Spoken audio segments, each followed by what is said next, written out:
নমস্কার বন্ধুরা, আমি জলি সরকার খাবার ঝুড়ি চ্যানেলে আপনাদের সকলকে স্বাগত জানাই। বন্ধুরা, আপনারা সকলে অবশ্যই ভালো আছেন, এটা আমি আশা রাখব। আর আজ আপনাদের জন্য আমি একটা নতুন রেসিপি এনেছি, সেটা হচ্ছে ধনেপাতা বাটা। অবশ্যই এটা আপনারা জানেন যে গরম ভাতে খেতে তো খুব টেস্টি লাগে আর খুব আনন্দও লাগে। তাহলে চলুন রেসিপিটা শুরু করা যাক। প্রথমে ধনেপাতাগুলো আমি ভিজিয়ে রেখেছি। নিয়ে নিয়েছি একটা কাঁচা লঙ্কা, পাতিলেবু আমি অর্ধেকটা নিয়েছি।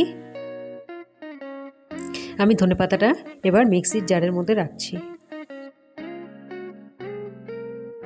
এবার লঙ্কাটা দিয়ে দিচ্ছি এবং ভালোভাবে পেস্ট করে নেব।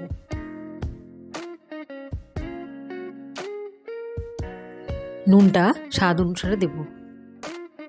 এবার লেবুটা দিয়ে দিচ্ছি।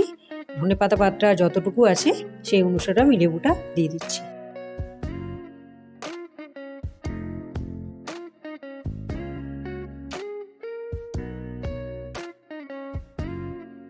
ভালোভাবে মিক্সচার করছি আমি। হয়ে গেছে আমার ধনেপাতা বাটার রেসিপি। একটাই কথা মনে রাখবেন, খাবার সময় ধনেপাতা বাটা যখন খাবেন তখন তার সাথে পাতে অল্প তেল নিয়ে নেবেন, না হলে ওটা ভালো লাগবে না খেতে। যদি ভিডিওটা ভালো লেগে থাকে তাহলে সবার সাথে লাইক করুন। আপনারা চ্যানেলটা অবশ্যই সাবস্ক্রাইব করতে ভুলবেন না, কারণ আপনাদের একটা সাবস্ক্রাইব আমাকে আগে বাড়তে সাহায্য করবে এবং খুব আনন্দ দেবে। নমস্কার।